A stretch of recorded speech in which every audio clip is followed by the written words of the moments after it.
The hell are you supposed to be?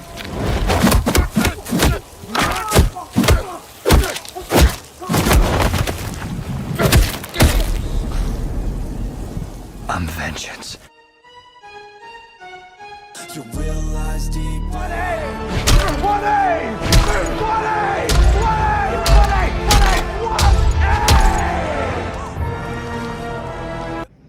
Hey guys, it's Captain Multiverse. Welcome back to another video.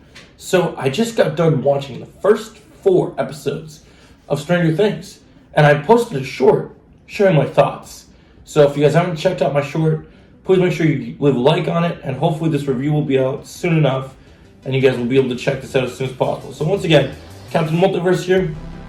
Before we get started, make sure you subscribe, guys. We're trying to hit 2K subs here, and that would be really appreciated. I went to my friend's watch party tonight instead of starting my own, because I wanted to actually support my friend, because I'm that kind of friend, and it really mattered to me. So make sure you guys do that. It'd be great, and drop a like.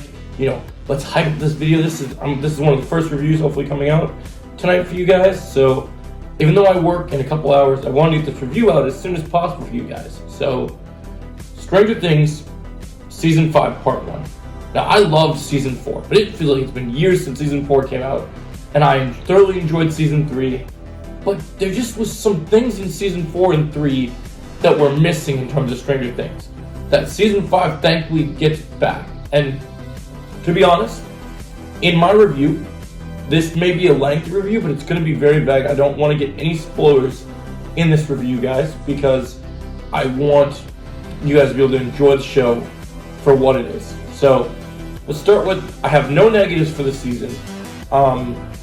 We will only be talking about character arcs and what I thought of them, whatever. And I do have a least favorite character, and we'll talk about why that person is my least favorite character. And I'll do pros and cons for everything. But overall, I don't have too many criticisms. I think this is right now, if we keep the same momentum, this season will be my favorite season. Because when we start this season, we pick up immediately after we left off at the end of last season. If you haven't seen Season 4, spoiler warning, Eddie died, and that was a whole thing, and we're under military occupation, so that became a whole thing. But those things bleed into it. Episode 1 has strong pacing. It's a long episode, but so much is in it, and beautiful setup, beautiful start to the season, and it fully redeems some of our characters. Where Mike has been one of the most hated characters on the internet, and Finn Wolfhard did great this season. Mike is incredible in this season. I love every single episode Mike is in. I'm a big fan of Mike. I love what they do with him. Finn did a great job. The writers are so good this season. This feels like a final season, but it feels so good. And it feels like people would say, oh, do we even have that much left in the tank? They put the right amount left in the tank for their final season. Well, I'm glad this is the final season. I'm glad they pulled their best writers and their best storylines for the finale, because there's a reason that you're going to want to go see the series finale of this show in theaters, because it feels grander, it feels bigger. And that's how I feel about these 4 episodes.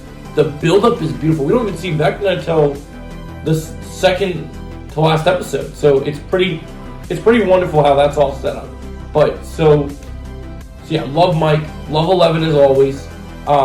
Steve's always a fan favorite. Always love Hopper. Love the mix of Hopper and Murray together. And even with all the controversies out there, I really love Eleven and Hopper's relationship this season. A lot of people have some up and down thoughts that have watched the episodes that I talked to. But if you understand these characters, understand why there's tension and how things feel, and this time it's really serious. There's a military, there's a threat looming even larger with Vecna, and this show kind of draws parallels from, this season draws parallels into Welcome to Derry, because you have kids involved in this, and then you have a killer that's on the loose, and both storylines. And surprisingly, Stranger Things was inspired by Stephen King. So you can see the parallels. But I will say I am generally more enjoying Stranger Things over Welcome to Derry. Welcome to Derry is still really good, but I'm really enjoying Stranger Things. Each of the character arcs are great. Everyone gets their chance to shine in this part. You get stand-ups, Mike, Holly. Noel Fisher is incredible.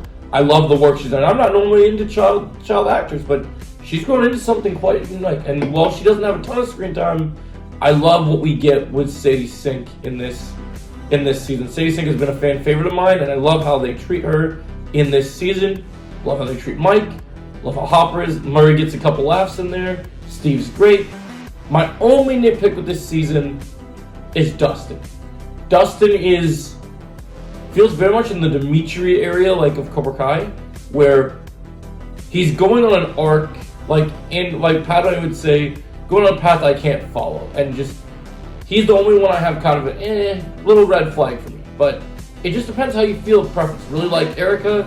Love how all the characters are supportive, and a lot of people were mad about the new character Derek, but Derek actually fits into the narrative quite nicely, and I think you'll be surprised when you watch the show just how much he fits into the narrative here, and I think it's really, really wonderful. I'm a big fan of how they use our main character. Love Nancy. Nancy's hilarious.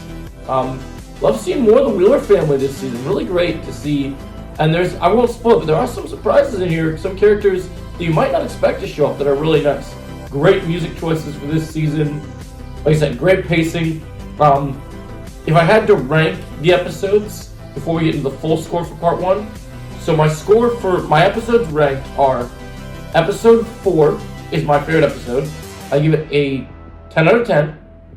Episode 1 is my second favorite. I give that episode a 9.5 out of 10. And then episode 3 is my third favorite, and I'm going to give that one a 9.3 out of 10. Then next on that list will be episode 2, which is our final runner-up.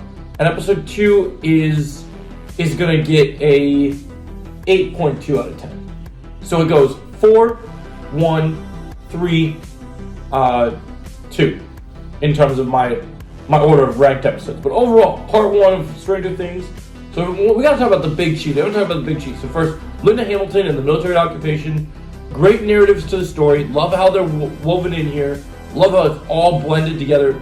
Like I said, tension, everything. And we will do a full spoiler review, but I'm going to wait till Sunday where more people have time to catch up, and then I'll post my full spoilers. But for now, I love what I'm seeing here. I love part 1. Big thing we gotta talk about is Vecna here. Two things we gotta talk about: Vecna and the rating for this season.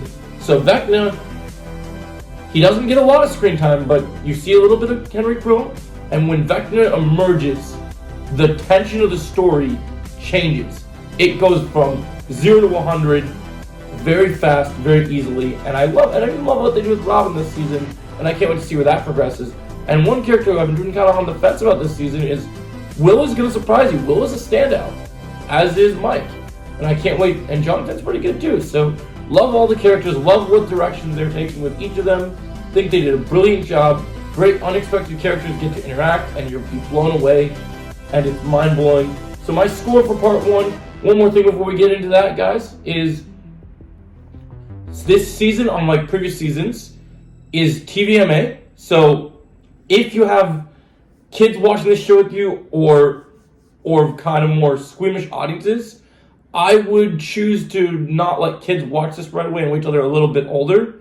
At least maybe I'd say 13 to 12 would be acceptable age. If they're younger than that and they're into Stranger Things, you might want to make them wait, because there is some very brutal, we haven't even talked about the fight scenes, but there are some cool fight scenes in this season, and there are some brutal moments, like gut-wrenching, brutal, rated R level violence. And so if that's something you're not a fan of, then I would wait to show the kids. But you can enjoy this. My score for part 1 of Stranger Things is a 9.7 out of 10. Near perfect season. Loving what I'm seeing so far. Can't wait for part 2. Share your thoughts, guys. Have you watched Stranger Things season 5 part 1? And if you have, what are your thoughts? Let me know.